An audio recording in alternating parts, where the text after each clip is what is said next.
I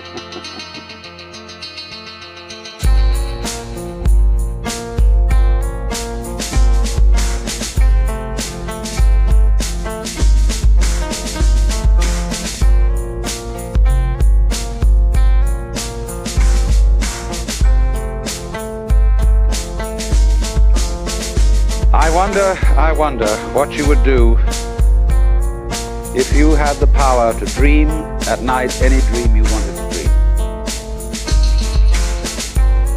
And you would, of course, be able to alter your time sense and slip, say, 75 years of subjective time into 8 hours of sleep. You would, I suppose, start out by fulfilling all your wishes.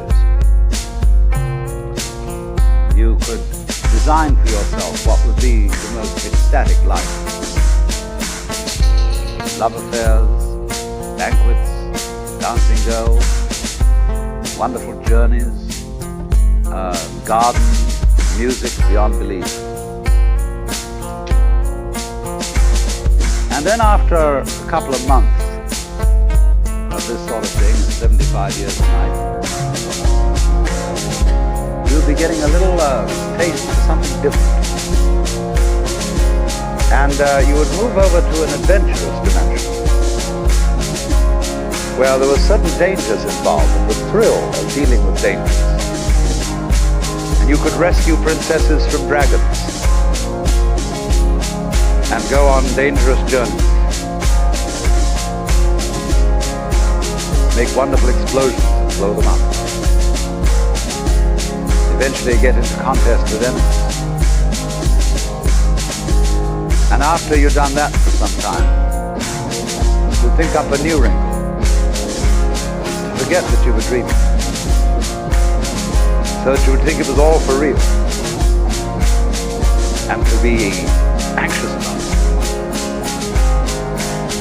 And then, because it'd be so great when you woke up. And then you'd say, well, like children who dare each other on things, how far out could you get? What could you take? What dimension of being lost, of abandonment of your power, what dimension of that could you stand? You could ask yourself this because you know you'd eventually wake up.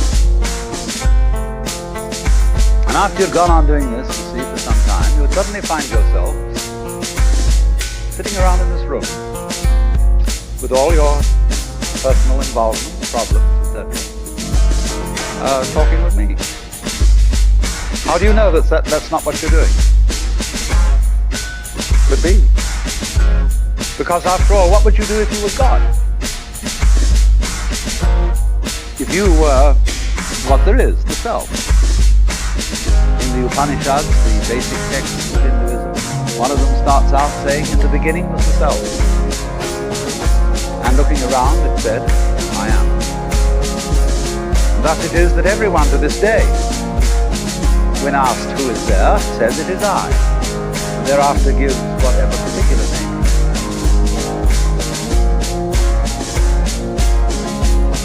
For if you were God, and in the sense that you knew everything, and you were completely transparent to yourself through and through,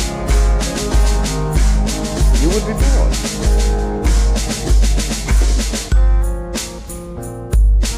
Because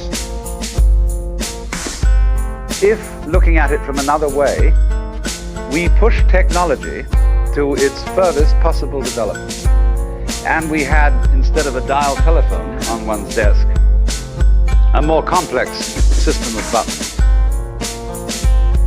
and one touch beep would give you anything you wanted. Aladdin's lamp. You would eventually have to introduce a button labeled surprise.